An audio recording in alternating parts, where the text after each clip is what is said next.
ekonomi yang mampan lagi berdaya saing serta dihindarkan dari apa jua musibah dan bencana.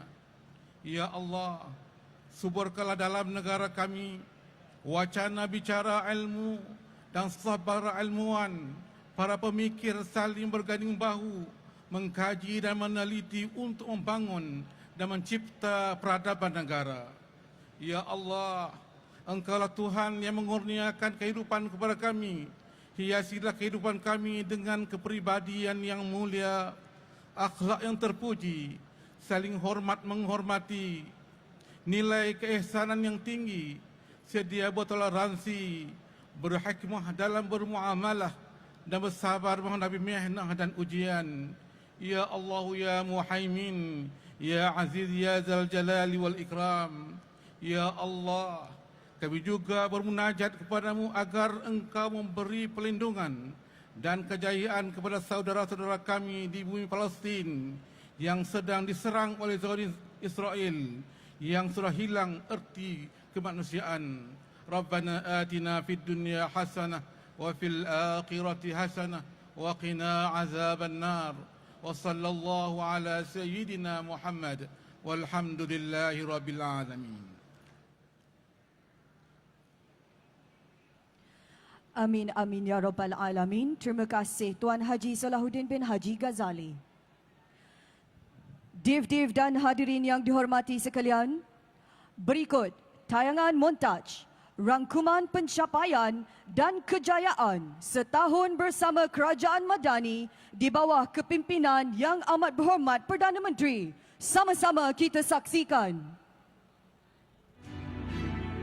Bismillahirrahmanirrahim.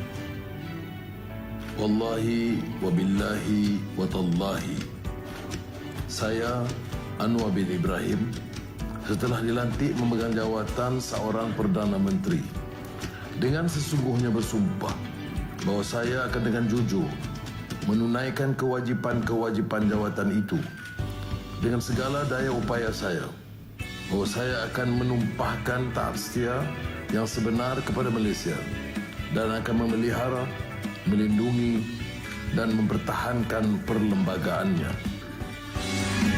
Bangunkan Malaysia Madani, sepenuh hati, jiwa, semangat, terus meyakini Malaysia Madani.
Disember 2023, genap setahun pentadbiran Kerajaan Madani yang memperlihatkan dimensi segar dan baharu dalam senario politik dan tadbir urus negara.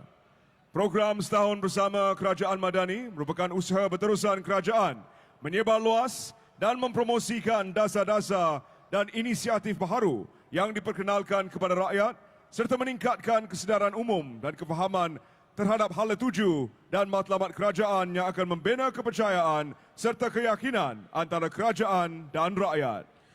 Div-div dan hadirin sekalian, bagi meneruskan acara, majlis menjemput Saudara Syed Munawar Syed Muhammad Mustar untuk meneruskan acara pada petang ini. Dipersilakan.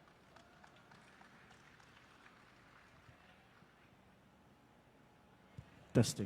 Untuk meneruskan acara, saya dengan penuh hormatnya mempersilakan Yang Amat Berhormat Datuk Seri Dr. Ahmad Zahid Hamidi, Yang Amat Berhormat Datuk Seri Fadilah Yusof mengiringi Yang Amat Berhormat Perdana Menteri terus ke pentas bagi kita meneruskan acara penyampaian amanat oleh Perdana Menteri dan juga dialog bersama rakyat. Silakan.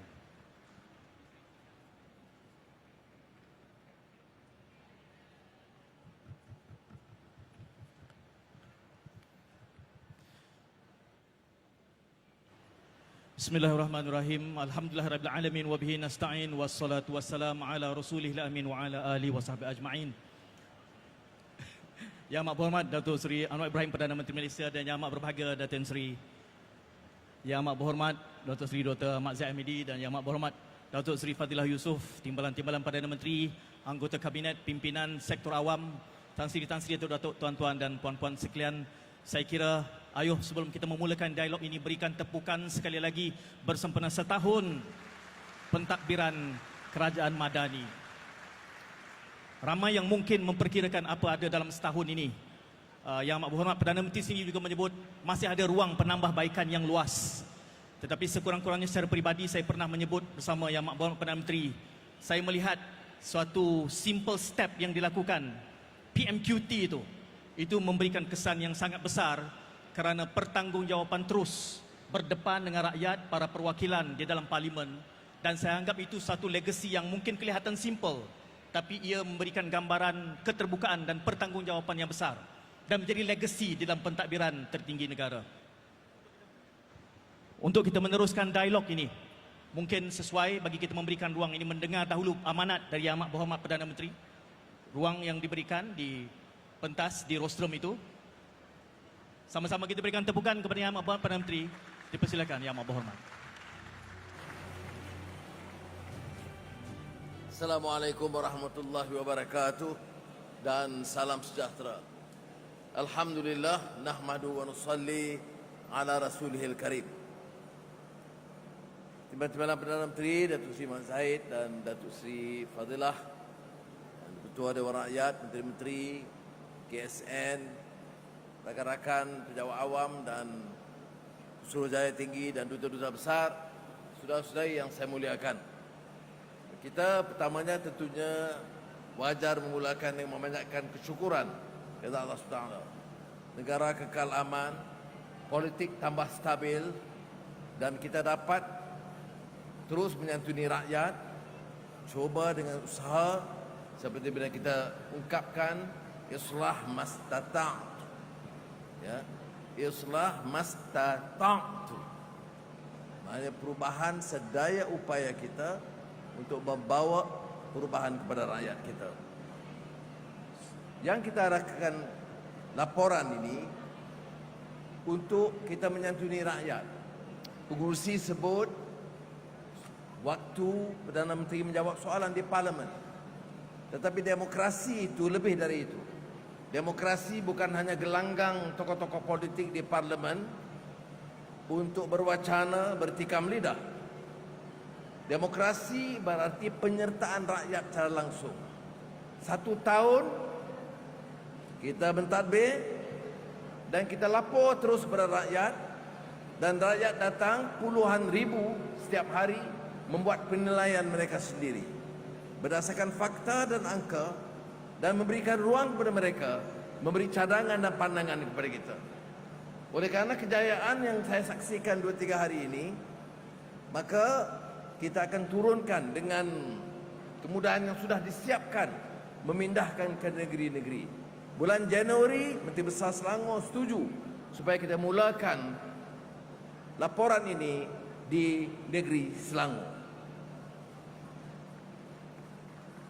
Dan saya percaya berikutnya kita akan pindah ke negeri-negeri lain dengan kos yang lebih rendah sebab kita mempersiapkan laporan yang sama dengan mungkin sedikit penambahan dari kerajaan negeri. Saudara, dasar-dasar baik madani, ekonomi madani, peralihan tenaga atau transisi energi ataupun transformasi digital transformation ataupun kajian semula rancangan Malaysia ke-12 dan pelan induk perindustrian yang dibentangkan, itu bukan hanya paparan atas kertas. Hari ini dan hari-hari sebelumnya, rakyat boleh melihat sendiri apakah ia satu pengumuman dasar ataupun pelaksanaan menurut projek yang telah dilaksanakan. Dan saya sebut tidak semuanya dalam tahap yang sempurna memuaskan, masih ada ruang diperbaiki, tetapi kita mulakan dengan suatu anjakan yang bermakna. Di beberapa tempat saya terangkan, anjakan paradigma itu mudah bunyinya. Anjakan paradigma bukan sedikit sebanyak penyesuaian. Anjakan paradigma berarti keberanian, kesungguhan, melakukan anjakan perubahan dari kaedah dan cara lama supaya negara dan rakyat beroleh manfaat. Kita ambil upaya yang perkara yang seasasnya. Negara merdeka lebih 6 dekad, tetapi kemiskinan negara masih wujud. Maka kita tangani masalah itu. Kita bicarakan soal mutu pendidikan, soal digital, soal komputer, soal AI, tapi masalah-masalah asas di sekolah, baik sekolah kebangsaan atau sekolah Cina atau sekolah Tamil atau sekolah Arab, di kota, di pinggir kota, di kampung dan desa, di pedalaman Sabah dan Sarawak, tanpa kecuali. Inilah dasar yang lebih telus yang pernah kita lakukan dalam sejarah negara kita. Kalau kita katakan kemiskinan tegar yang merentas semua kaum dan wilayah, kita bicara soal sekolah daif yang merentas semua kaum dan wilayah. Dan ini pendekatan yang lebih inklusif yang dibawa oleh kerajaan Madani.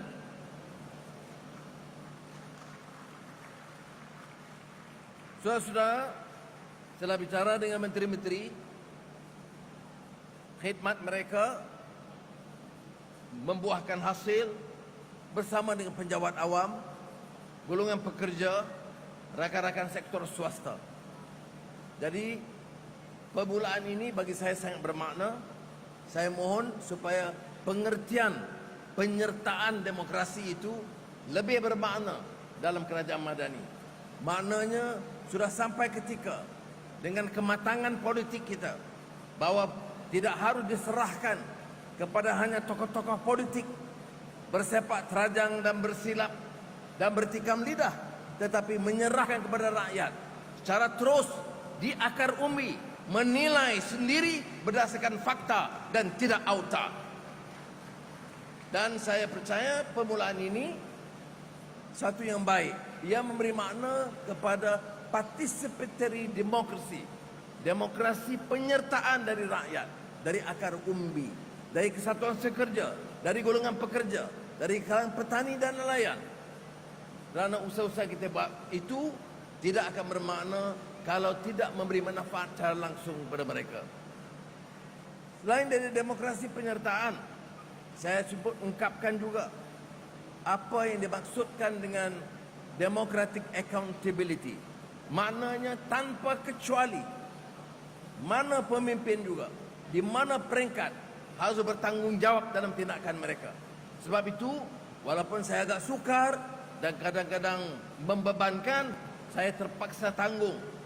Yang disebut Prime Minister's Question Time, kerana ia juga satu contoh bagaimana pertanggungjawaban harus dilaksanakan. Yang ini disebut democratic accountability. Maknanya bukan saja dalam pilihan raya, bukan saja dalam urusan parlimen, tetapi di kalangan rakyat sendiri. Rakyat di setiap desa akan menentukan sama ada program itu dan projek turun ke desa. Sebab itulah buat pertama kalinya dalam sejarah kita umumkan mulai tahun 2024 pelaksanaan setiap kampung, setiap lorong, setiap rumah panjang akan disediakan dana ekonomi minimal RM50,000 maksimal RM100,000 setiap kampung yang akan diputuskan oleh orang kampung sendiri menurut keutamaan yang mereka tetapkan. Jadi mudah-mudahan kita bina kekuatan ini dan saya ambil kesempatan untuk sekali lagi ucapkan terima kasih kepada semua rakan yang menjayakan program ini dan yang melibatkan semua jabatan, semua kementerian, semua agensi, semua GLC, dan ini bagi saya sangat membanggakan kerana dalam pameran ini dia tidak mewakili satu jabatan, satu kementerian, satu menteri, tetapi dia mewakili seluruh jamaah, pimpinan dan masyarakat madani. Terima kasih. Wassalamualaikum warahmatullahi wabarakatuh.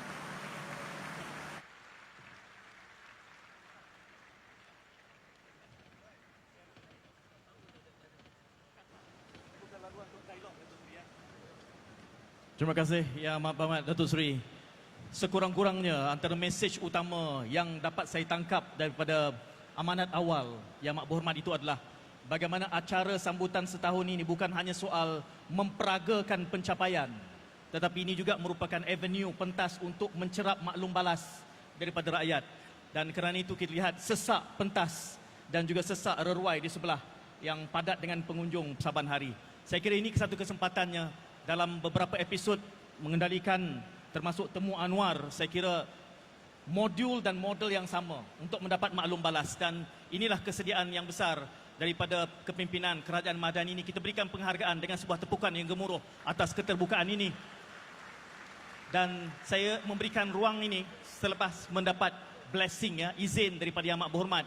Inilah pentasnya untuk sekalian yang hadir bertanyakan soalan untuk sesi dialog. Kita memperuntukkan sekitar 45 minit bagi bertanyakan soalan, berinteraksi bersama pimpinan tertinggi negara. Kalau boleh, ada yang sudah bersedia di sana, boleh Datuk Seri, boleh kita terima soalan daripada pengunjung. Saya rasa ya agak kelam. Saya nampak ya angkat tangan. Okey, terima kasih. Silakan. Salam sejahtera Yang Amat Berhormat. Mohon bercakap hampir rapatkan mic ke mulut ya. Okey, salam sejahtera Yang Amat Berhormat Datuk Seri, PM, TPPM dan saudara moderator. Nama saya B dari Cyberjaya. Yang Amat Berhormat B dari Cyberjaya. Yes. Okey, sila. First of all, congrats on this program. Secondly, it's about the concept of Malaysia Madani. Kerana setiap kali Yang Amat Berhormat menceritakan pasal Malaysia Madani, ia akan kaitkan dengan Al-Quran dan hadis. Semasa saya lepak dengan kawan-kawan yang non-Malays, untuk kita kurang memahami apa yang hentak PM nak sampaikan, and we have a bit of difficulty untuk menghayati. Itu, sekian, terima kasih. Okey, B memaklumkan bahawa adakah ini Madani ini hanya untuk Melayu, Muslim saja yang fasih faham Quran, Sunnah, Datuk Seri? Baik, kalau kita baca, kita tahu dia tidak eksklusif, dia inklusif. Mesej yang disampaikan dalam Al-Quran, pelbagai kaum, pelbagai wilayah, pelbagai bahasa, untuk lita'arafu, untuk hormat, kenal, kasih sayang di antara satu sama lain. Ini tak ada percanggahan dengan orang Cina atau India atau Dayak atau Kadazan. Kemudian dalam beberapa kupasan lain, kalau sudah baca buku itu, kita guna juga Confucius. Kalau orang Barat dia sebut golden mean. Kalau kita wasatiyah, awsatuha. Kalau Confucius Chong Yung. Jadi itu tiga-tiga. Jadi jangan terlalu terbawa kait dengan sentimen pro atau anti. Kita harus ambil sikap terbuka untuk belajar dari semua pengalaman. Sebab itu dalam beberapa pandangan kita kupas Madani tentunya kerana majoriti orang Islam agama persekutuan, kita perkuatkan, tetapi hujah itu universal. Ya, yang kita bawa message itu bagi orang Islam, akidah dia, akhlak dia, ibadah dia tentu. Tetapi message kemanusiaan, negara, keadilan, itu rahmatan lil alamin. Itu untuk rahmat, kebaikan, keselamatan bagi semua, seluruh alam. Dari rakan-rakan kita di kalangan bukan Melayu harus terima kenyataan begini. Yang penting itu message. Jangan kita prasangka. Orang Barat kalau baca Huntington's Clash of Civilization, dia bukan saja anti-Islam, dia juga anti-Cina, anti yang lain, anti-India, yang lain daripada Barat. Kita jangan berjangkit dengan penyakit itu, kerana kita harus menyantuni semua yang baik. Akidah soal lain, ya. Itu prinsip yang tentu masing-masing agama boleh pegang. Dan kita orang Islam, kita yakin dengan agama kita, dengan penghayatan agama. Tetapi dalam negara, dalam konteks kenegaraan, kita mesti santuni semua dan harus memeluk, mendampingi dan mengajak semua untuk bermuafakat, mendiri dan menjayakan negara ini. Sebab itu dalam dasar Madani ini saya sebut tadi telus. Bantu sekolah, sekolah agama, sekolah Arab, sekolah Melayu, sekolah Dayak, sekolah semua. Hapuskan, menoktakan kemiskinan. Semua kaum, semua agama.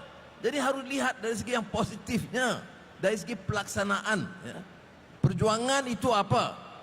Kata penyair Indonesia terkenal W.S. Rendra, itu pelaksanaan kata-kata. Yang kita pamerkan laporan ini adalah memahami dasar dan konsep, tetapi melihat kenyataan pelaksanaannya. Okey? Nak tambah? Tambah sikit. Okey, kita teruskan Datuk Seri ya. Saya kira Madani itu sendiri ada muatan civilizational yang merentas peradaban. Jadi sesuai dengan nasihat Prof. Syed Naqib juga bahawa Malaysia adalah melting pot semua peradaban besar di dunia. Kita memanfaatkan kekuatan itu. Saya berikan laluan lagi. Ya, silakan. Saya nampak hanya ada di sini saja. Ada lagi yang di sebelah sana. Saya difahamkan ada beberapa mikrofon, tapi buat masa ini saya nampak di sini saja. Silakan tuan. Boleh kita berkenalan sedikit? Assalamualaikum warahmatullahi wabarakatuh. Nama saya Nadim bin Haji Yusof. Ulang semula. Nadim. Nadim bin Haji Yusof. Silakan. Saya sudah warga emas. Jadi saya bukan wakil rakyat, tetapi dengan usia warga emas ini saya mewakili rakyat. Dan hari ini rakyat ingin merakamkan ucapan penghargaan di atas sambutan 1 tahun Malaysia Madani. Yang amat berhormat Datuk Seri, apabila kami menerima seorang pemimpin baru, kami dapati Yang amat berhormat Datuk Seri adalah seorang yang dinamik, seorang yang amat tinggi political will-nya kerana berani mengubah apa yang sebelumnya tidak ada. Okey. Tetapi sebagai rakyat, ianya umpama seorang anak dan ada sedikit kekurangan yang rakyat melihat. Tetapi kalau kita nak mengatakan anak nak menegur bapa agak tidak sopan. Tetapi sekiranya apa yang terbuku di dalam hati ini tidak diluahkan, mungkin ianya menjadi bara yang akan merosakkan tubuh badan. Jadi ayahanda izinkan anak anda untuk meluahkan apa yang terbuku di hati. Silakan Cik Nadim, soalannya. Okey. Bagi rakyat, kami amat menghargai Yang Amat Berhormat Datuk Seri sebagai pemimpin. Tetapi apa yang rakyat nampak bahawa tidak ada kerja pasukan, team play daripada ayahanda-ayahanda yang membarisi jemaah menteri. Jadi seolah-olah ayahanda Datuk Seri ini dibiarkan berseorangan mengemudi bahtera menghadapi cabaran lautan yang ganas itu. Ini persepsi daripada rakyat. Jadi apakan daya kami? Kami hanya dapat mendoakan saja. Ya, soalannya Tuan Nadim. Jadi jika boleh ayahanda, bagaimanakah untuk menggerakkan ayahanda-ayahanda yang membarisi jemaah menteri ini supaya dilihat bersama sebagai satu pasukan yang kuat untuk membawa Malaysia Ke hadapan. Baik. ke hadapan. Baik. Itu saja, Cik Nadim. Datuk Seri, saya bayangkan kalau pentas lain soalan macam ni kena tapis dah ni. Tapi saya yakin dengan wibawa dan keterbukaan Datuk Seri. Silakan. Itu bedanya kerajaan madani ini. Kita tidak syaratkan, kita izinkan soalan dikemukakan, dan nampaknya walaupun sudah bukan rasmi wakil rakyat atau ahli parlimen, tapi lebih sopan santun daripada yang saya dengar di parlimen.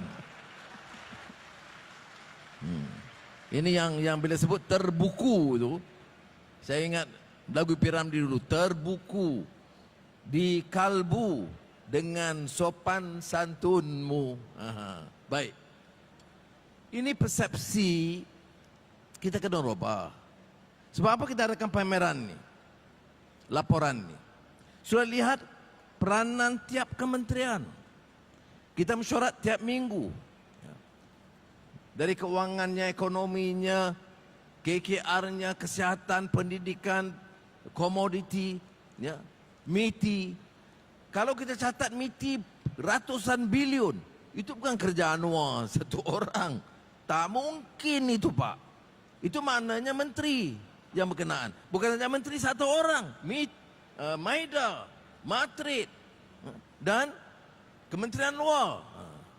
Jadi kalau kita faham, kita lihat umpamanya urutan begitu rupa. Tengok di Kementerian TPM 1. Kalau kita lihat umpamanya yang KUD, usahawan desa. Kita lihat umpamanya usaha yang terus menyantuni setiap desa, setiap produk kecil, sederhana ditingkatkan supaya dapat diekspor lebih baik. Lihat Kementerian Dalam Negeri. Lihat dari segi komoditi, gunding sampai ke Indonesia, sampai ke Eropah, supaya ekspor kelapa sawit ditingkatkan. Itu saya tidak terlibat secara langsung. Saya beri sokongan. Jadi harus rakyat dan masyarakat juga adil. Dia boleh menilai ada prestasi A, ada prestasi B, ada prestasi C. Masing-masing menteri. Tapi kat kementerian dilakukan untuk penyantuni belia di rakan muda. Soal wanita, anak-anak. Ya, saya tak dapat umumkan semua. Koperasi, semua ada usaha. Dan saya tidak fikir kita dapat catat perubahan dan kejayaan seperti mana kita catat tanpa pasukan yang mantap dan komitmen pimpinan keseluruhannya. Ya. Dan bukan setakat itu, penjawat awam. Ini kita siapkan ini. Penjawat awam yang saya tahu tempohnya sedikit, pendek sekali. Beberapa menteri, maksud Saudara Fahmi, terlibat. Dan kemudian KSN dan beberapa pegawai Tok Salahuddin. Itu saban hari sampai malam. Saudara-saudara, tapi dia tidak dapat publicity seperti mana publicity PMX. Ya. Kalau saya bicara, tentunya diberikan keutamaan karena kebetulan saya itu PM. Jadi sebab itu saya berpendapat laporan seperti ini harus diteliti oleh rakyat. Jangan datang, ya ada jual murah, ada makan durian, macam Surah Mak Sabu. Ya. Saya diminta datang ke sini, dia pergi makan durian dulu. Tapi dia tidak ganggu program. Baik, jadi saya cadangkan ya, umpamanya hasil padi yang meningkat, itu kerana asakan dari menteri, dari Mardi, dari Jabatan Pertanian turun untuk meningkat. Jadi lebih baik kita pergi dan lihat sendiri apa dia pekerjaannya 5 tahun dulu, 3 tahun dulu, setahun yang lalu, dan apakah ada perubahan yang nyata. Saya berpendapat melihat kepada prestasi, alhamdulillah. Walaupun saya tidak mau takabur. Manusia ini ikhtiar melakukan perubahan, tetapi cari jalan dan ikhtiar supaya tambah. Jadi saya cadangkan rakyat bila menyantuni melihat sekarang di sini, bulan depan di Selangor dan berikutnya ke negeri lain, ambil kesempatan lihat kejayaan-kejayaan. Ya. Tengok cara pertahanan. Ya. Itu beda. Cara kita beli kontrak, beli senjata, itu berbeza. Tak ada komisen, tak ada ejen yang ambil ratus-ratus juta ringgit. Kontrak-kontrak kita lebih telus. Setahun ini, menteri-menteri, tidak ada rekod seorang pun yang disiasat pasal rasuah. Jadi saya terpaksa akui ini, dan insya-Allah kita akan betulkan. Terima kasih peringatan itu, dan mungkin menteri-menteri dan kementerian-kementerian harus hebahkan dengan penerangan masing-masing supaya orang dapat faham bahawa kerja ini adalah kerja pasukan. Terima kasih. Terima kasih Datuk Seri. Kita masih ada berbaki masa yang agak lewah. Saya cuma terkeliru di mana yang berhimpun ingin bertanya dan yang mana yang media. Ini media di tengah. Ini itu juga beratur ya. Ini juga beratur. Saya nak kenal pasti. Saya bagi anak muda tu. Kita bagi anak muda baju putih. Kemudian saya akan beralih ke sini. Kita akan hentikan dialog ini sekitar 4-15 minit. Silakan. Ringkas dan padat. Boleh? Saya berikan ruang ni. Silakan. Assalamualaikum Datuk Seri. Waalaikumsalam. Saya Aiman Najmi dari Universiti Utara Malaysia, Kedah. Aiman. Okey. Baik, hari ini saya datang ke sini sebab ada Karnival Kerjaya yang menawar ataupun menjanjikan 40,000 peluang pekerjaan kepada anak muda ataupun graduan macam saya. Baik, jadi persoalannya di sini adalah dalam majalah Madani terdapat satu istilah Pulse Normal Time, PNT, dan dapat dikaitkan juga dengan 4IR, Fourth Industrial Revolution. Okey, jadi di sini bagaimanakah terdapat dua istilah yang memberitahu sebagai era pasca normal yang tidak normal untuk Pulse Normal Time dan juga untuk 4IR, iaitu industri yang cepat berubah.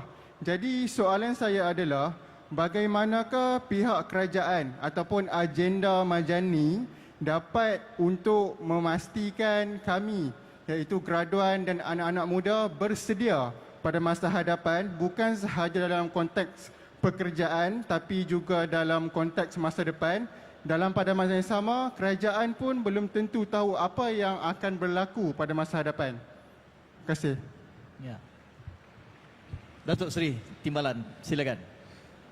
Assalamualaikum warahmatullahi wabarakatuh dan salam Madani. Saudara Aiman, saya terlebih dahulu ingin mengucapkan berbanyak-banyak penghargaan kepada Yang Amat Berhormat Datuk Seri Anwar Ibrahim yang memberikan kepercayaan kepada saya untuk membantu beliau sebagai Timbalan Perdana Menteri. Pertanggungjawaban yang diserahkan kepada saya bukan hanya sekadar menahodai Kementerian Kemajuan Desa dan Wilayah, tetapi terdapat lebih daripada 20 jawatankuasa kabinet atau majlis atau jawatankuasa khas yang telah dipundakkan kepada saya untuk saya membantu beliau. Antaranya ialah soal TVET, di mana saya menjadi pengurusi majlis TVET negara. Di dalam hal ini, saudara Aiman dan saudara-saudara yang lain, para mahasiswa dan para pelajar, TVET menjadi keutamaan kepada kerajaan Madani ini. di mana kita melihat di sana terdapat 1,344 institusi TVET di seluruh negara dan terdapat 12 kementerian yang mengendalikan institusi TVET ini. Untuk para mahasiswa, apa yang diperlukan, kita akan merubah kursus-kursus yang diambil dalam liberal arts atau aliran yang bukan sains untuk kita berikan keterampilan atau kursus kemahiran. Bukan hanya sekadar universiti dan juga institusi TVET yang lain seperti politeknik, tetapi kita juga pernah menjadi Perdana Menteri, Timbalan Perdana Menteri pertama kali, dan ini kali kedua saya lihat Datuk Seri Anwar berbeza dengan Perdana Menteri sebelum itu, apatah lagi dengan Perdana Menteri 3 orang sebelum beliau. Untuk itu kita lihat dalam tempoh insya-Allah 4 tahun mendatang, jika rakyat terus bersatu, berpadu, dan insya-Allah menteri-menteri akan terus bekerja di dalam semangat sepasukan, saya amat yakin kestabilan politik akan dapat memacu pembangunan di negara ini, insya-Allah. Begitu juga dari segi pembangunan ekonomi dan juga peluang-peluang bidang yang lain. Saudara Aiman dan mahasiswa-mahasiswi yang ada di sini, saudara-saudara sekalian, kita berikan penghargaan sekali lagi kepada Yang Amat Berhormat Datuk Seri Anwar Ibrahim dalam tempoh setahun ini sebagai Perdana Menteri. Salam. Juga rakyat ternanti-nantikan saya kira laporan ataupun ke Majlis TVET, laporan yang disampaikan oleh Datuk Seri Ahmad Zahid Hamidi dalam media menjelang tahun hadapan insya-Allah 2024. Sila Datuk Seri Fadilah. Dengan izin Yang Amat Berhormat, Saudara Aiman, mungkin saya nak tambah sedikit je. Selaku pelajar, saya kira setiap kementerian akan ada dasar dan juga strategi. Misal kata dikatakan tadi, bagaimana kerajaan tahu apakah kedudukan masa depan negara kita dalam bentuk teknologi dan apa yang ada di hadapan. Kita ada Kementerian Sains misalnya yang melihat dan meneliti the frontier teknologi. Apakah teknologi baru yang akan ada dan sebagainya. Dan sebab itu saya nak cadangkan kalau ada para pelajar dalam dewan ini untuk mengkaji ke setiap kementerian akan ada dasar dan juga inisiatif-inisiatif yang dilaksanakan oleh setiap kementerian. Kalau kita dapat ikuti itu, barulah kita dapat lengkapkan apakah peluang yang ada untuk masa depan. Apakah ilmu dan kemahiran yang perlu ada pada kita untuk mengisi ruang dan peluang yang diperlukan oleh kerajaan. Misal kata dalam sektor kami, sektor peladangan dan komoditi. Peluangnya ialah bagaimana kita nak automate ataupun menggunakan mekanisasi dalam sektor peladangan. Yang ini diperlukan. Dan di sinilah kepakaran anak-anak muda diperlukan untuk memikirkan apakah kaedah dengan kepakaran ilmu yang ada untuk kita tingkatkan dalam bidang otomasi dan juga mekanisasi. Ini salah satu contoh dalam sektor peladangan bagaimana kita nak keluarkan baja-baja kita sendiri yang mesra alam, yang mampu digunakan oleh para petani untuk kita tingkatkan produktiviti. Bagaimana kita nak keluarkan dari segi saintifik racun-racun serangga ataupun musuh-musuh pada tanaman kita. Ini adalah perkara-perkara yang diperlukan dan kita mengharapkan generasi muda lah yang ada ilmu, yang ada kemahiran, yang menuntut di universiti ini untuk meningkatkan kepakaran mereka dan akhirnya menyumbang kepada produktiviti dan juga dengan itu akan meningkatkan pendapatan, bukan saja pendapatan diri sendiri tapi lebih utama pendapatan negara yang akhirnya untuk membantu rakyat kita keseluruhannya. Terima kasih. Datuk Seri Perdana Menteri, saya baru terfikir agaknya ini dalam sejarah Perdana Menteri kan kedua-dua timbalannya berdepan dengan soalan rakyat secara langsung ni. This is history ni. Itu satu gambaran, mungkin jenama baru program ini adalah Kerajaan Madani Berani Berdepan dengan Soalan Rakyat Langsung. Saya berikan ruang ini terus, Datuk Seri memberikan isyarat kita terima lagi soalan. Saya ambil di sini dahulu, disusulan dengan sana. Silakan. Ringkas dan padat. Boleh berkenalan sedikit, ya. Bismillahirrahmanirrahim. Assalamualaikum warahmatullahi wabarakatuh. Salam sejahtera Datuk Seri. Nama saya Agha Kilfi, Setiausaha Agung Majlis Perundingan Pelajar Kebangsaan daripada UMPSA, dan di sebelah saya Saudara Nuri, Setiausaha Kerja MPPK daripada UPSI. Jadi Datuk Seri, kami merangkumi soalan berkaitan mahasiswa, iaitu untuk dua kategori lah. Yang pertama berkaitan infrastruktur. Yang pertama, saya puji apa yang Datuk Seri lakukan berkenaan temu Anwar yang turun ke universiti-universiti dan mendengar terus suara daripada mahasiswa. Jadi Datuk Seri, tempoh hari sewaktu temu Anwar di USIM, wakil mahasiswa di USIM telah mengutarakan berkaitan kolej kediaman dan juga desa siswa yang tidak cukup di universiti-universiti. Datuk Seri ada mengetengahkan berkaitan pada tahun ini kerajaan ingin memfokuskan kepada fasiliti di sekolah dan juga tandas-tandas di sekolah. Jadi harapan besar kami Datuk Seri daripada mahasiswa Majlis Perundingan Pelajar Kebangsaan, kita harapkan mungkin pada tahun 2024 mungkin Datuk Seri boleh membantu untuk kolej kediaman di universiti-universiti untuk diketengahkan sehingga 70 ataupun 80% di setiap universiti. Dan juga berkaitan wifi yang perlu ditambah baiklah di setiap universiti. Kami harap Datuk Seri boleh highlightkan isu ini, itu yang pertama. Dan yang kedua berkaitan dengan e-Belia Rahmah, adakah e-Belia Rahmah itu akan diteruskan pada tahun hadapan, kerana dalam keadaan kos sara hidup yang tinggi ini mahasiswa sangat memerlukan bantuan-bantuan ini. Dan juga berkaitan e-Madani, pada tahun ini ada yang dapat dan kebanyakan memang tak dapatlah mahasiswa. Dan mungkin boleh dibantu. Terima kasih. Meskipun beberapa kali dalam kesempatan ini, ada lagi soalan? Ringkas dan padat. Yang terakhir. Okey, ringkas dan padat. Ringkas. Okay. Yang terakhir adalah berkaitan menu rahmah Datuk Seri. Itu adalah inisiatif yang sangat baik Datuk Seri. Tapi untuk pengetahuan Datuk Seri, ada di universiti-universiti ini tidak berlaku menu rahmah itu. Kadang-kadang kita dah utarakan, tapi mungkin ada yang tidak selesai lah. Jadi mohon perhatian daripada Datuk Seri. Terima kasih Datuk Seri. Terima kasih, ringkas ya. Datuk Seri Khalid Nordin Menteri telah berulang kali bawa perkara ini ke Jemaah Menteri, dan kita Y5 itu saya fikir untuk tahun depan boleh dibereskan ya, Fahmi ya. Baik, yang keduanya tentang asrama pelajar, saya sebut Menteri telah bangkitkan.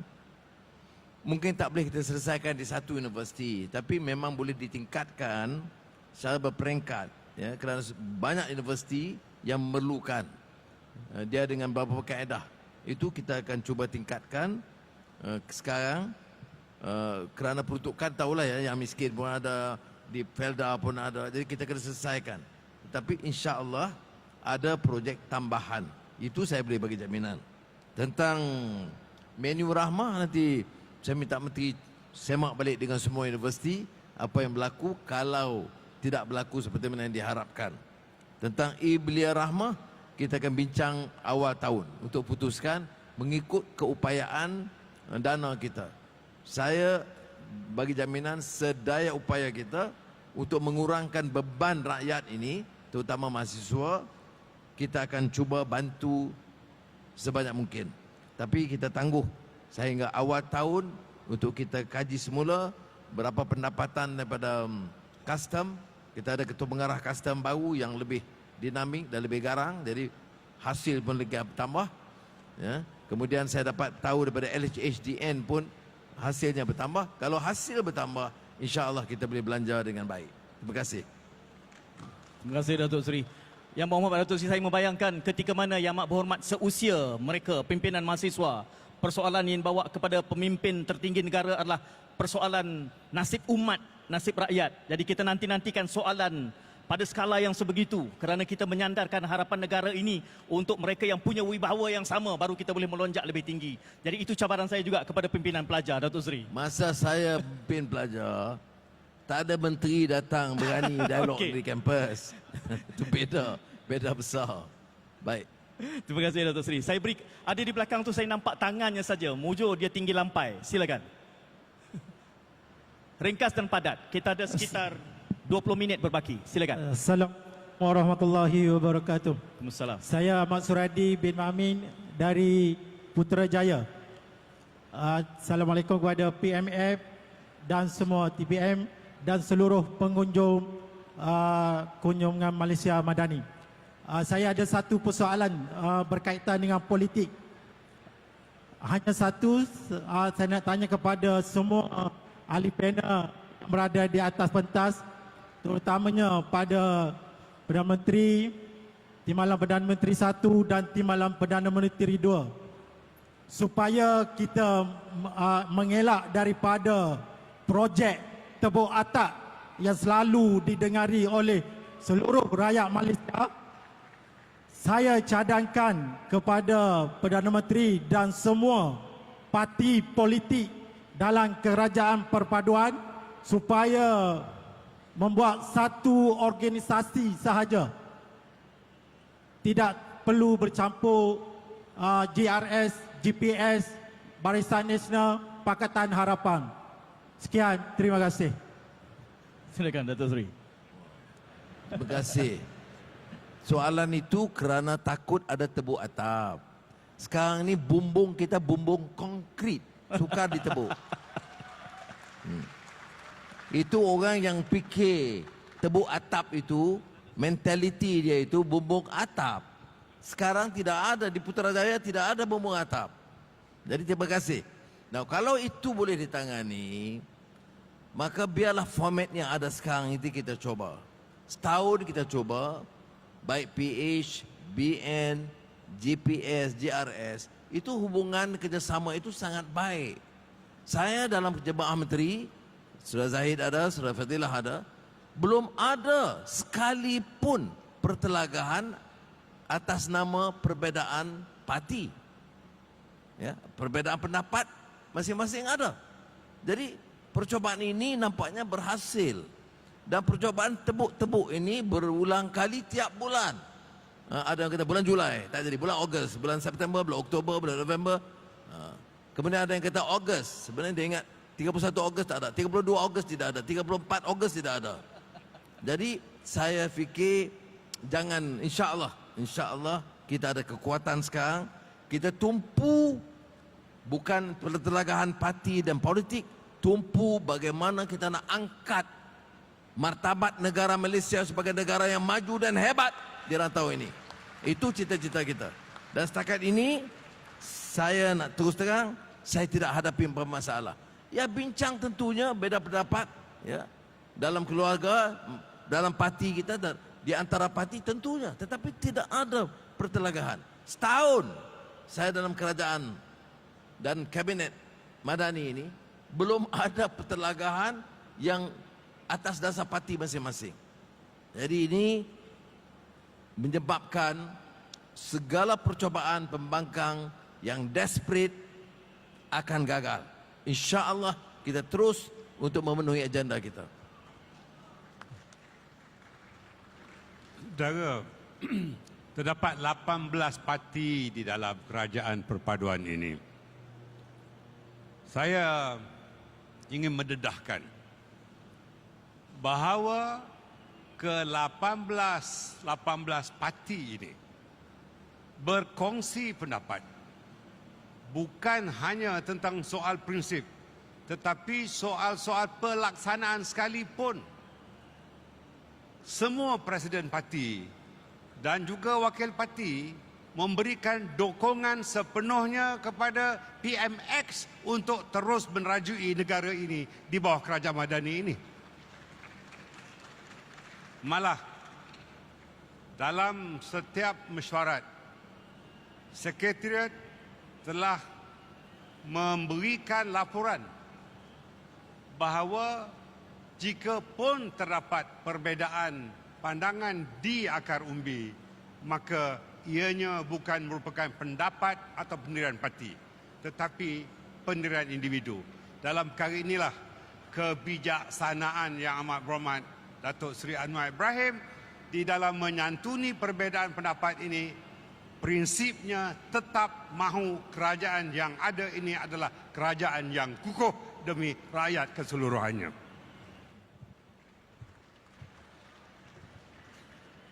Saya nak menambah dan mengesahkan dan mengulangi apa yang patut menjadi fokus kepada semua kita ialah apa yang dihasratkan oleh Di-Pertuan Agong untuk wujudkan kerajaan perpaduan Kalau perpaduan ini ada, kekuatan politik dan kestabilan politik ada, barulah kerajaan dapat memfokuskan untuk mentadbir urus negara ini, yang matlamatnya ialah untuk pastikan kekukuhan ataupun kekuatan ekonomi kita. Dengan kekuatan ekonomi itu kita akan dapat membantu rakyat. Sebab itulah kami, GPS, JRS, malahan keseluruhan komponen parti dalam kerajaan perpaduan. Hari ini saya nak mengingatkan lagi bahawa kita bersama dalam kerajaan perpaduan berasaskan Malaysia Madani ini untuk pastikan bahawa negara kita akan terus bergerak maju.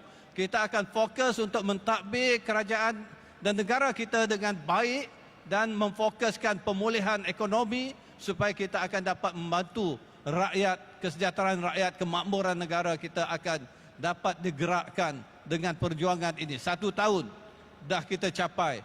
InsyaAllah dalam 4 tahun kita akan menjadi sebuah negara yang lebih makmur, kesejahteraan rakyat akan terpelihara. InsyaAllah berilah keyakinan dan sokongan pada kita. InsyaAllah kita akan bekerja lebih keras untuk itu. InsyaAllah.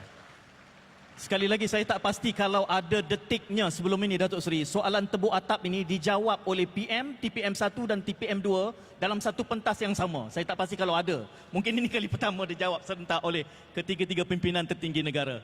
Kita teruskan, lama mengangkat tangan. Silakan. Ringkas dan padat. Berkenalan sikit. Halo, thank you.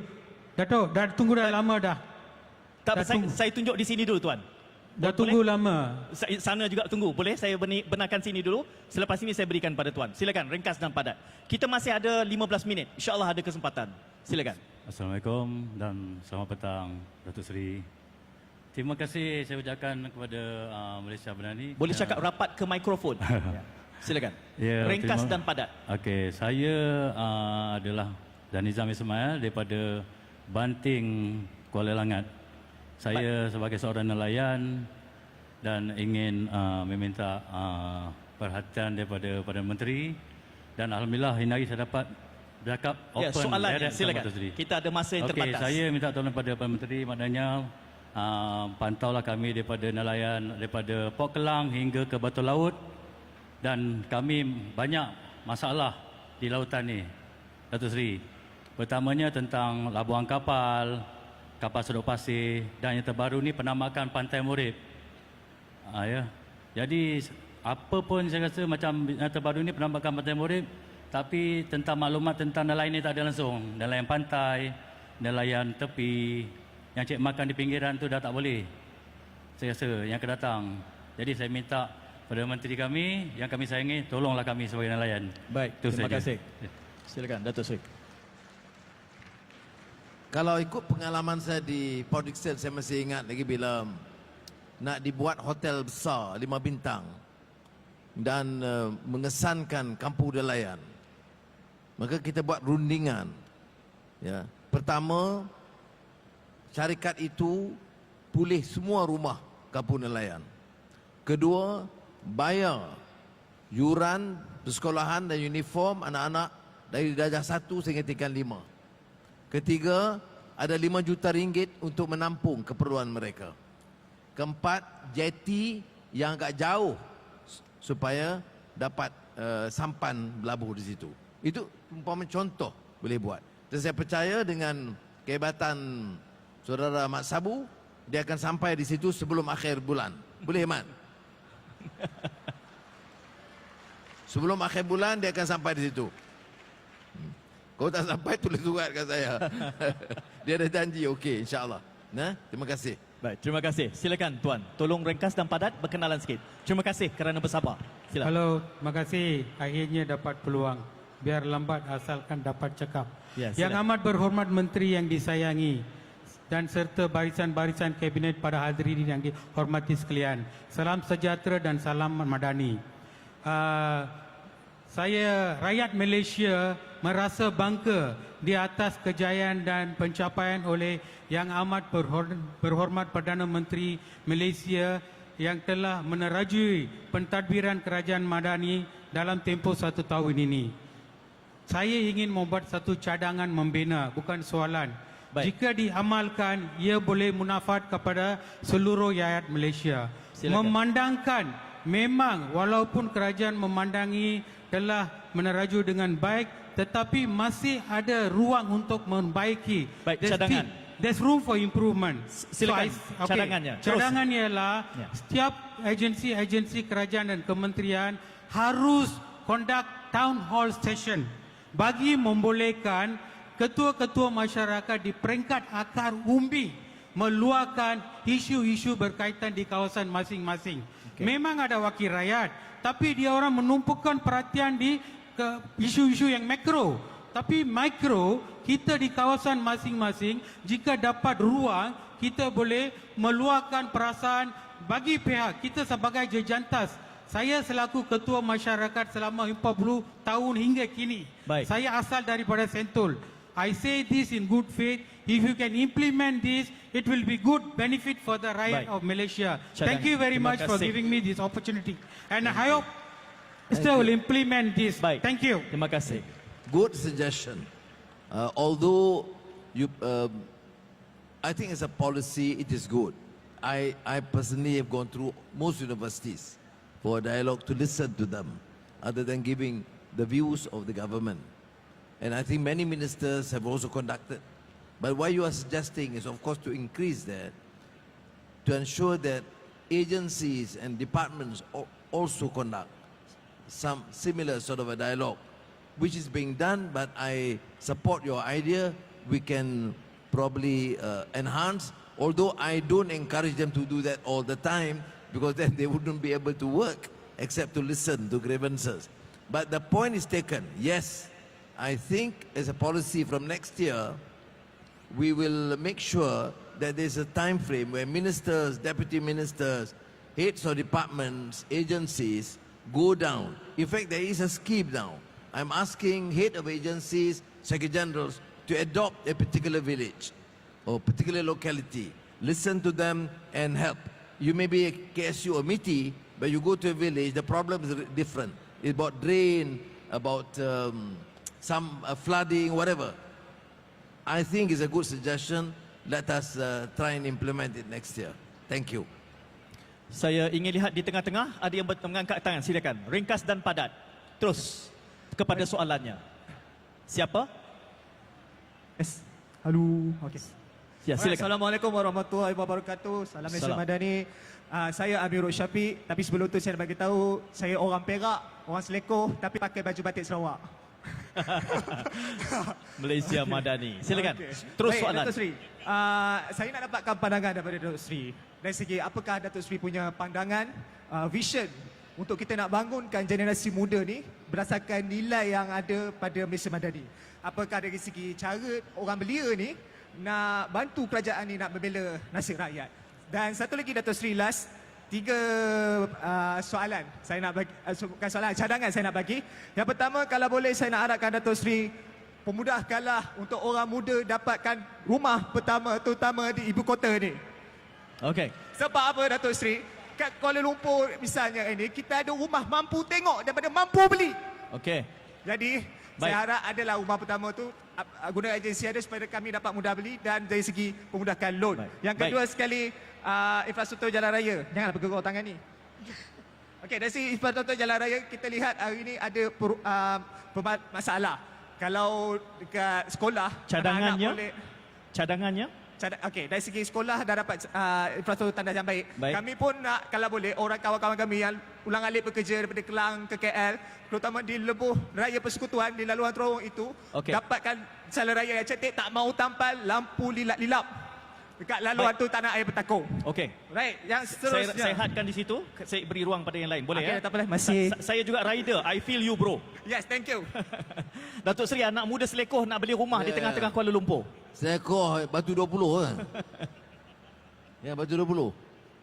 Dekat ke Selekor. Ini memang Jawa tutur dia. Baik.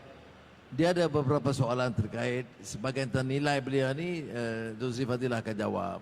Soal perumahan memang diberi keutamaan. Menteri KPKT ada. Kita tengok ada lonjakan perumahan. Satu kategori untuk betul-betul yang miskin. Saya ingat Dewan Bandar Raya kita ada rencana itu juga yang mula dibangunkan, yang kita panggil perumahan madani. Itu untuk bukan mampu milik. Mampu milik ini tentu harganya agak lebih tinggi karena dia terikat juga dengan tanah, harga tanah. Tapi saya ingat biarlah saudara pergi pantau di pameran KPKT dan lihat progresnya dan beri cadangan di situ biar saudara Ngakomeng jawab secara langsung tentang cadangan yang dikemukakan untuk menambah jumlah perumahan rakyat yang dimaksudkan, ya. Tentang beliau biar Datuk Seri Fadilah jawab sebab dia lebih muda daripada saya. Sila. Berhubung kait dengan perancangan untuk orang-orang muda. Kalau dalam konteks madani, salah satu ialah keterangkuman, kedua ialah kemampanan. Dan sebab itulah untuk kita pastikan orang-orang muda ini, kita kena engage lebih banyak dengan orang muda. So dengan itu saya kira apa yang patut kita lakukan, kalau kita melihat dalam keadaan negara kita peluang sebenarnya begitu banyak. Dan orang muda lah sebenarnya mempunyai peluang begitu banyak untuk kita bangunkan negara kita ini. Hanya dengan kita mengetahui apakah peluang yang ada, apakah ilmu dan kemahiran yang perlu ada pada kita untuk kita sama-sama merebut peluang dan membangunkan negara kita. Jadi saya nak cadangkan tadi, orang yang pakai baju batik tadi, batik Sarawak, saya ucap terima kasih promosikan batik Sarawak.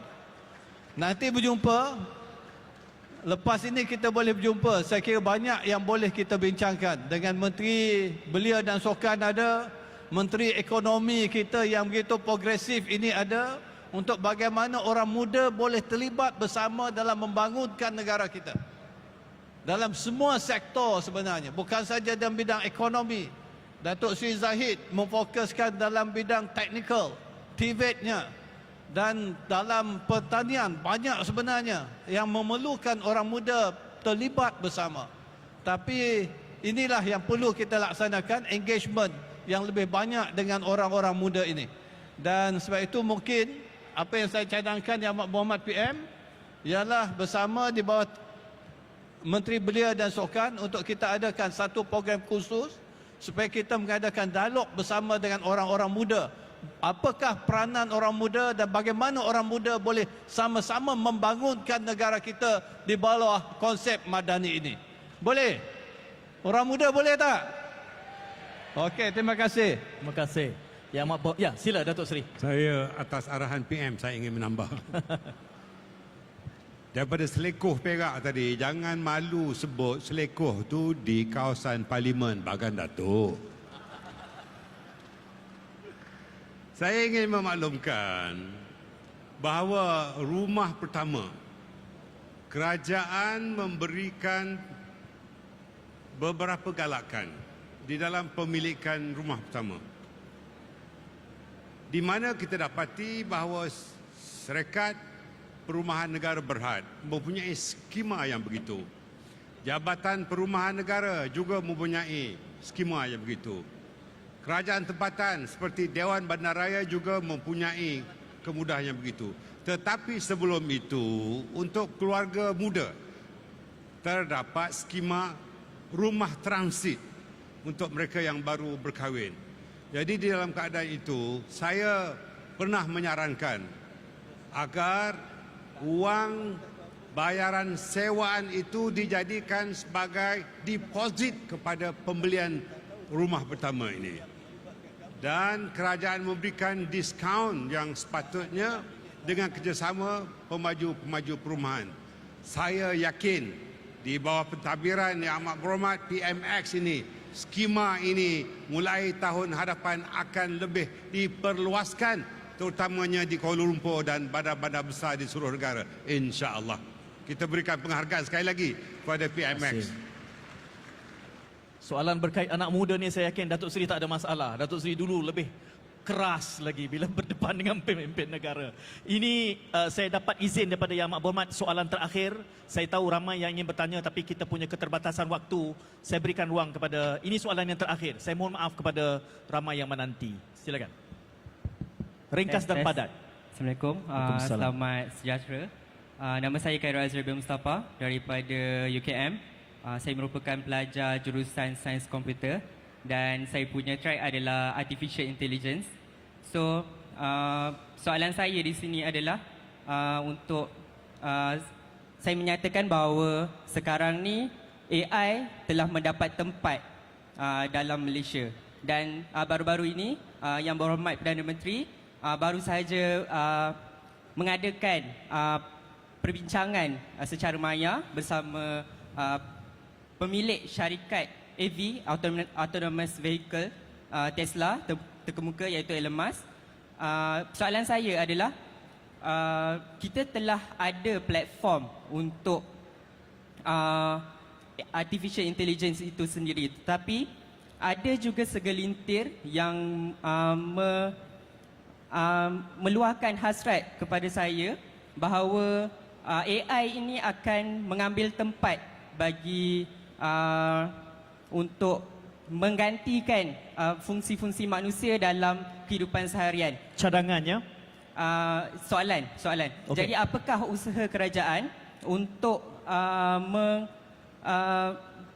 untuk menjelaskan kepada masyarakat untuk menerima bahawa AI ini adalah satu usaha yang terbaik kerana saya sendiri student daripada AI. Baik. Saya sendiri adalah juga berpemikiran bahawa saya perlu keluar daripada Malaysia untuk mendapat tempat dalam Peluang. kita punya peluang pekerjaan. Jadi apakah usaha daripada kerajaan? Terima kasih.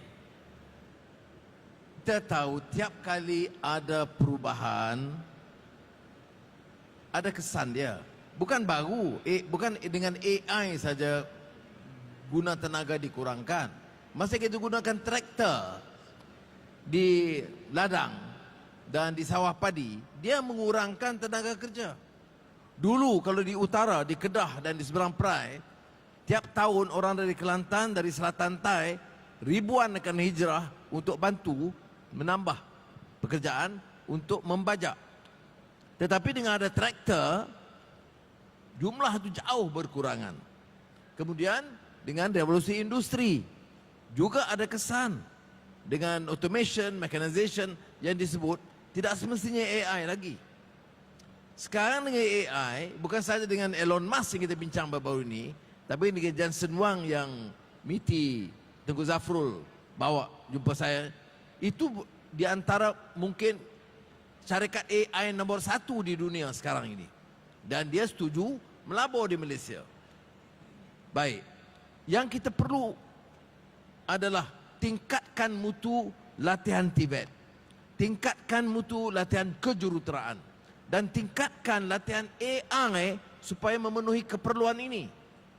Ya, akan ada kesan.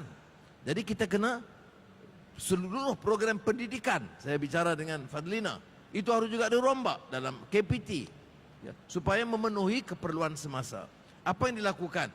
Latihan ditingkatkan seperti mana yang dipengusikan oleh Datuk Seri Zahid, MOSTI dan juga Kementerian Sumber Manusia.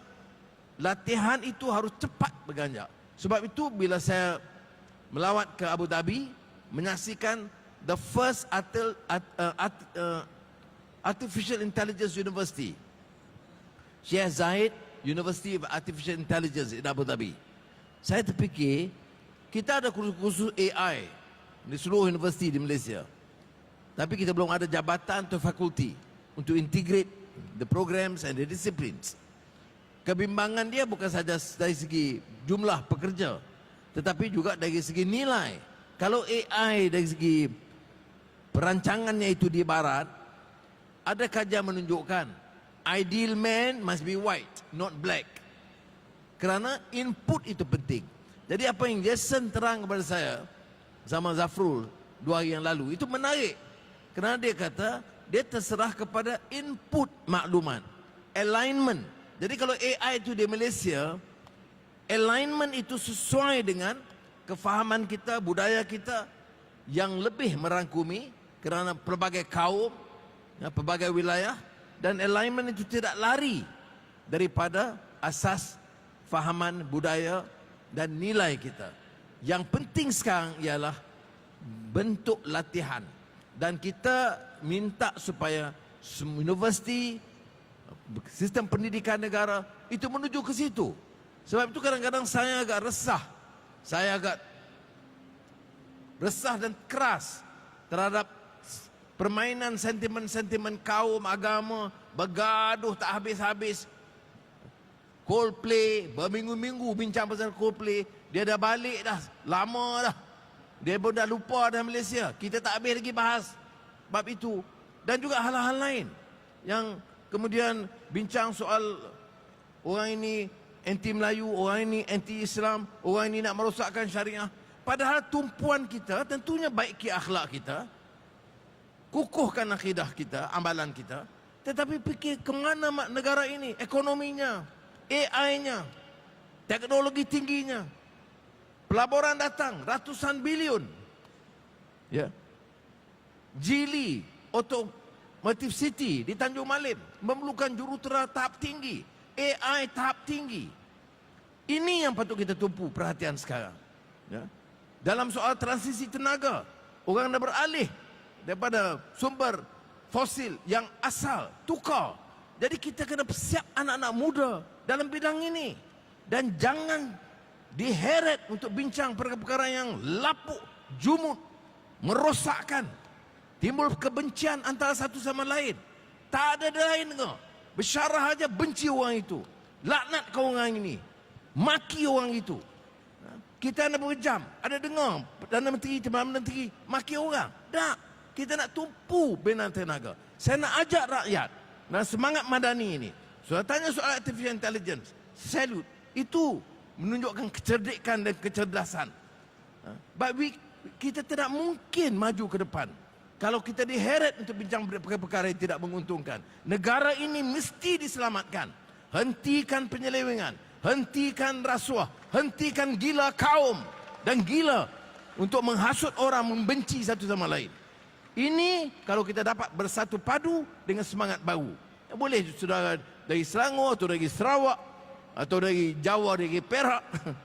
Tidak memberi alasan untuk kita berbeza pendapat. Dalam isu pokok, kita kena tanya, terutama anak muda. Apakah kita mahu negara ini diangkat martabatnya?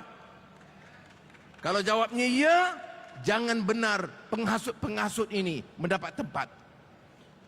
Kalau jawabnya ya, apa rancangan tenaga? Apa rancangan teknologi? Apa rancangan AI? Bagaimana nak tingkatkan mutu pendidikan?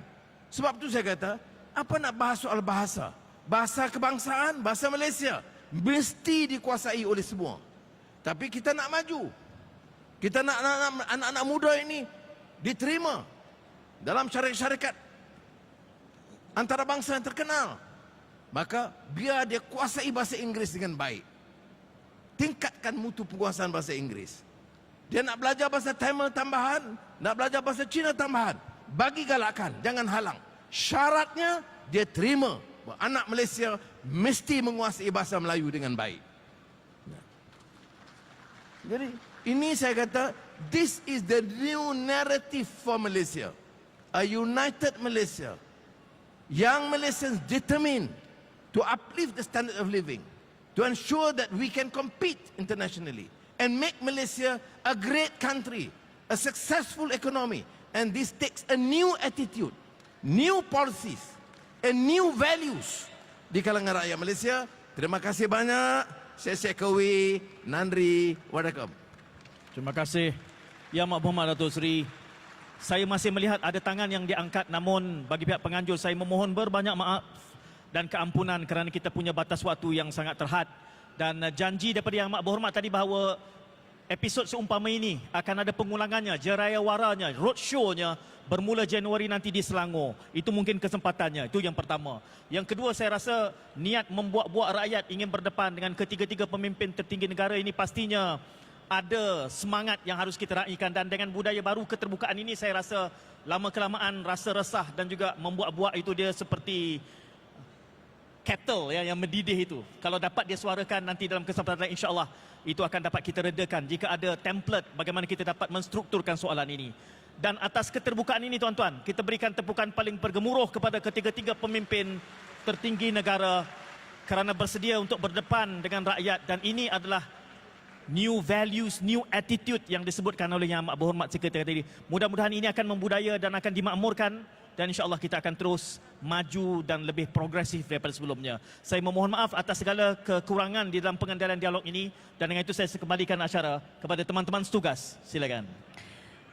Baik, terima kasih Saudara Syed Munawar. Saya Muhammad Mustar yang telah mengendalikan sesi amanat dan dialog Malaysia Madani bersama Yang Amat Berhormat Perdana Menteri dan juga Yang Berhormat Timbalan Perdana Menteri seketika tadi. Meneruskan acara, hadirin yang dimuliakan, majlis mempersilakan Yang Amat Berhormat Perdana Menteri dengan diiringi Dewan Kehormat ke sudut pentas bagi menyempurnakan gimik perasmian penutupan program Setahun Bersama Kerajaan Madani. Dan majlis turut menjemput Yang Berhormat Tuan Ahmad Fahmi bin Muhammad Fadil dan juga yang berbahagia Tan Sri Datuk Sri Muhammad Zuki bin Ali untuk bersama-sama di pentas bagi mengiringi Yang Berhormat Perdana Menteri dan Dewan Kehormat untuk meneruskan kelangsungan acara.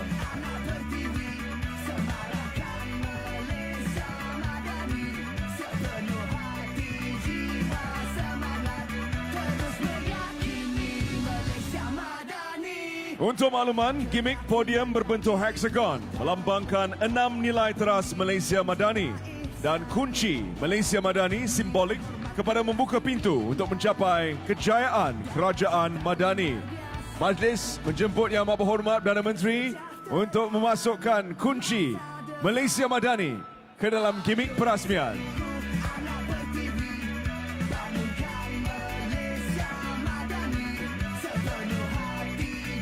Dengan kiraan 3, 2, 1.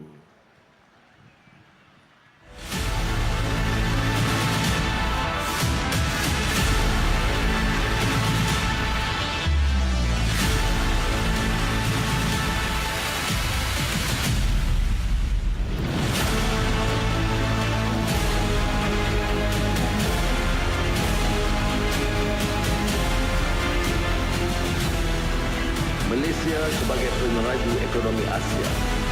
RMK12 akan didadarkan semula dengan visi ekonomi madani. Pelajaran madani kedua menghamparkan tekad dan kesungguhan kerajaan perpaduan.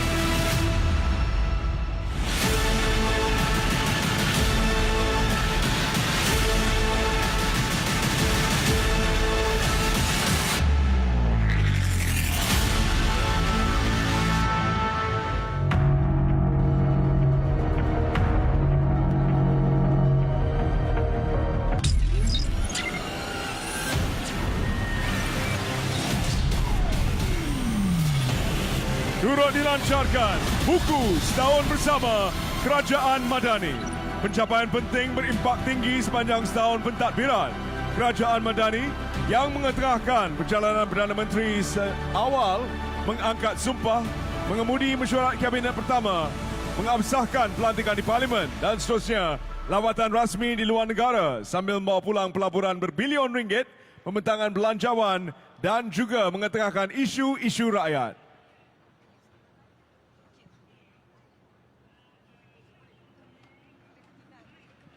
Yang Amat Berhormat sememangnya menunjukkan keprihatinan tinggi dan memastikan bahawa semua rakyat Malaysia tidak mengira peringkat umur, faham dengan nadi dan ala tujuan untuk Kerajaan Madani serta prinsip-prinsip yang diamati. Div-div dan hadirin yang dihormati sekalian, mesyuarat bersama ketua-ketua setiausaha dan ketua perkhidmatan yang dipengerusikan oleh Yang Berbahagia Tan Sri Datuk Seri Ketua Setiausaha Negara pada 24 Oktober 2023 telah melancarkan Tabung Amanah Kemanusiaan Rakyat Palestin peringkat perkhidmatan awam. Pelancaran tabung kemanusiaan ini sebagai solidariti penjawat awam dalam isu rakyat Palestin. Kutipan sumbangan telah dibuat di peringkat kementerian, jabatan dan agensi di seluruh negara dan berjaya mengumpul sebanyak 16.4 juta ringgit sumbangan. Dipersilakan Yang Berbahagia Tan Sri Datuk Seri Ketua Setiausaha Negara untuk menyerahkan kutipan tabung amanah kemanusiaan rakyat Palestin peringkat perkhidmatan awam kepada Yang Berhormat Perdana Menteri. Dev dan hadirin yang dihormati sekalian, setahun bersama Kerajaan Madani penuh bermakna kepada rakyat. Pelbagai inisiatif telah, sedang dan akan dilaksanakan bagi memastikan rakyat mendapat yang terbaik. Sambutan pada hari ini turut menyediakan pelbagai hadiah istimewa kepada pengunjung bertuah, antaranya motosikal, TV 55 inci, hamper dan pengunjung paling